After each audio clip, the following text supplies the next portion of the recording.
Your toddler recounts dying in a fiery plane crash, decades before his birth. This was the chilling reality for the Leininger family, whose son, James Leininger, became a central figure in one of the most compelling modern cases of past life memory. James was born on April 10th, 1998, in San Francisco, California. The family later moved to Dallas, Texas, and then Lafayette, Louisiana. His profound connection to a past life began around 22 months old, following a museum visit that ignited an intense, almost unsettling fascination with World War II aircraft. This fascination quickly escalated into a series of terrifying, vivid nightmares, occurring up to 5 times a week. James would scream phrases like, "Airplane crash," "Plane on fire," "Little man can't get out." He'd compulsively crash his toy planes, always nose first and on fire, leaving countless marks on furniture. His drawings, too, were saturated with graphic depictions of aerial combat, always featuring propeller-driven World War II aircraft, specifically Wildcats, Corsairs, Zeeks, and Bettys. At just 28 months old, James revealed a critical detail. The little man in his dreams was him, and he'd been shot down by the Japanese.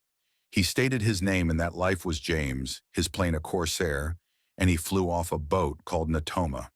This seemingly outlandish claim propelled his initially skeptical father, Bruce, into meticulous research. Bruce soon confirmed the existence of the USS Natoma Bay, an actual escort aircraft carrier that saw heavy action in the Pacific during World War II, including the Battle of Iwo Jima.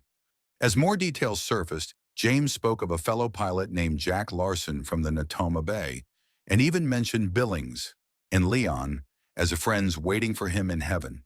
He vividly recounted his plane's engine being hit, the fiery descent into the water, and his inability to escape. He precisely identified Mount Suribachi in a book as the location where his plane went down.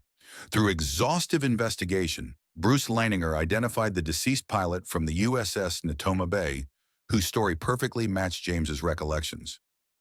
Lieutenant James M. Houston, Jr. Houston, a Corsair pilot, was indeed killed on March 3, 1945, near Iwo Jima, when his plane was struck by Japanese anti-aircraft fire and crashed into the sea. Records also confirmed the presence of Jack Larson on the USS Natoma Bay with Houston.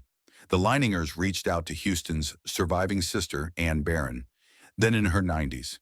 James stunned her by relaying intimate family details that only her brother would have known, calling her Annie, referring to their sister Ruth, and specific details about their father's struggles with alcoholism and Ruth's reaction to their mother taking a job as a maid.